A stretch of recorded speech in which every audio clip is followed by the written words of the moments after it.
Hello বন্ধুরা, আজকের short ভিডিওতে আমি বানাতে চলেছি একদম গ্রাম বাংলার স্বাদের শোলা কচুর ভর্তা।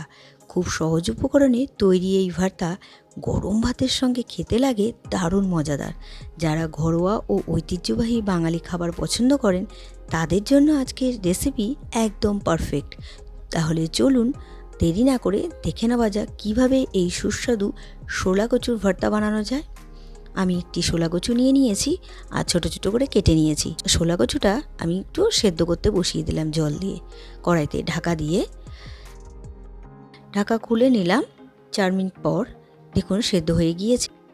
এবার জল থেকে উঠিয়ে আমি ঠান্ডা করে মিক্সিং জারে পেস্ট বানিয়ে নেব। এবার এর মধ্যে দিয়ে দিচ্ছি 10-12 কোয়া রসুন আর 4-5টে পাকা লঙ্কা আর সামান্য পরিমাণ জল দিয়ে আমি পেস্ট বানিয়ে নেব।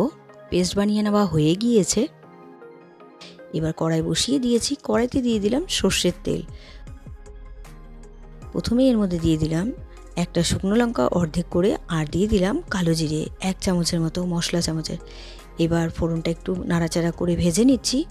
সুন্দর গন্ধ বেরিয়ে গেছে। এবার দিয়ে দেবো বেটে রাখা শোলা কচুটা।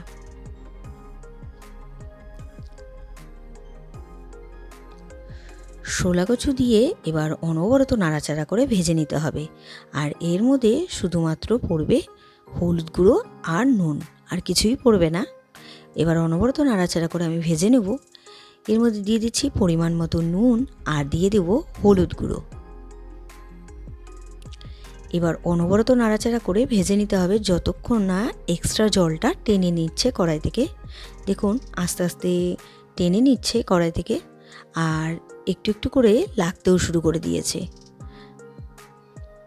যখন কড়াই থেকে একদম ছেড়ে দিবে তখন আপনারা নিজেরাই বুঝতে পারবেন। দেখুন ভাজতে ভাজতে কালারটাও একটু চেঞ্জ হয়ে গিয়েছে আর কড়াই থেকে একদম ছেড়েও দিয়েছে।